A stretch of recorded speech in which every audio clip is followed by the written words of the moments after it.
Assalamualaikum warahmatullahi wabarakatuh. Bismillah, alhamdulillah, wassalatu wassalamu ala rasulillah wa ala alihi wa ashabihi wa mawalah amma ba'du. Jemaah sekalian yang dimuliakan Allah subhanahu wa ta'ala, hari ini adalah tanggal 24, besok tanggal 25. Di kalender kita adalah eh, hari tanggal merah atau karena hari Natal. Nah, bagaimana kita sebagai muslim menyikapi adanya Natal? Saya ada eh, jadwal untuk ngisi Zoom sepekan 2 kali atau seminggu 2 kali. Ada pertanyaan, Mas Toto, gimana Pak Ustadz?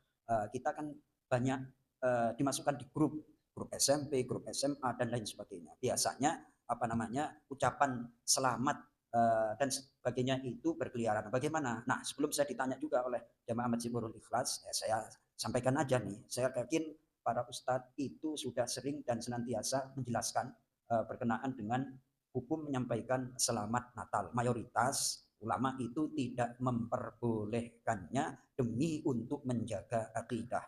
Berdasarkan apa? Di antaranya adalah surah Al-Maidah ayat yang ke-17. A'udzu billahi minasyaitonir rajim. Laqad kafara alladziina qalu innallaha huwal masiih ibnu Maryam.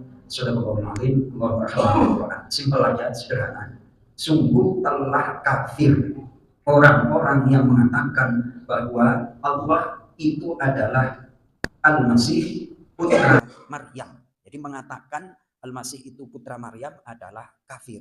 Nah, kemudian ketika kita menyampaikan selamat Natal, dikhawatirkan kita mempersetujui akidah atau keyakinan mereka. Itu yang dijaga oleh para ulama. Jangan sampai tanpa terasa kita terjerumus kepada ucapan yang mengakibatkan kekafiran. Nah, itu tidak boleh. Nah, itu saya kira para ustadz yang besok diundang di Masjid Nurul Ikhlas, yakin tema-temanya yang nggak jauh beda lah Mas Toto ya. Ini hanya sekedar untuk mengingatkan kepada kita untuk benar-benar menjaga akidah.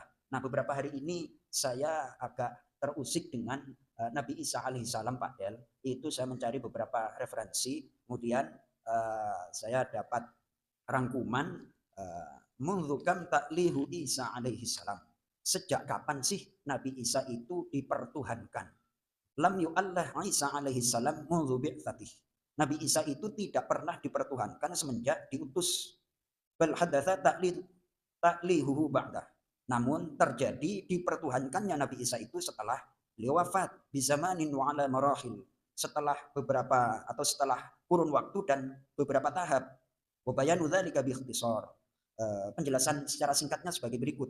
Zaman Isa alaihi salam hawali khamsin wa Balafi khamsin, semenjak atau sekitar 5 sampai 35 Masehi. Jadi Nabi Isa itu usianya cuma 33 tahun. Itu apa namanya diangkat ke langit. Semenjak itu belum ada Nabi Isa itu dipertuhankan. Nabi Isa itu da'a ila tauhidillah, mengajak untuk mengesahkan Allah. Lam yakul innahu ilahun wala ibnu ilah. Nabi Isa tidak pernah mengatakan aku adalah Tuhan dan anak Tuhan. Tidak pernah mengatakan seperti itu Nabi Isa alaihissalam. Kemudian la uluhiyatihi la uluhiyata itlaqan illallah. Tidak ada ketuhanan secara mutlak kecuali Allah. Di dalam surah Al-Maidah Nabi Isa sendiri mengatakan ani'budullaha rabbi wa rabbakum. Sungguh sembahlah oleh kalian Allah yang menjadi Rabbi Tuhanku wa rabbakum dan Tuhan kalian. Surah Al-Maidah ayat 17. Ngerangkum ini Mas Toto ya kan, ngerangkum. Karena saking pentingnya nih. Jadi dipertuhankannya Nabi Isa itu semenjak kapan? Nah, kedua, zamanul hawariyin al-awail. Kemudian zaman hawariyin, pengikut setia atau murid-murid Nabi Isa alaihissalam yang pertama. Kurun yang pertama, kanu yarawnahu nabiyan wala rasulan. Mereka kaum hawariyin, pengikut Nabi Isa yang setia itu menganggap Nabi Isa adalah nabi dan rasul. Kemudian wujidat firqatun nasraniyatun muwahhiduh. Ya, kemudian dijumpai kelompok Nasrani yang muwahhid, mengesahkan Allah, namanya kal ibyuniyin. Itu kalau latinnya itu eboni. Lam yakun aqidatan amah, namun akidahnya tidak menyeluruh. Setelah Nabi Isa wafat, setelah kaum Hawariyin, itu akidahnya masih terus tidak secara menyeluruh, terus berpisah-pisah.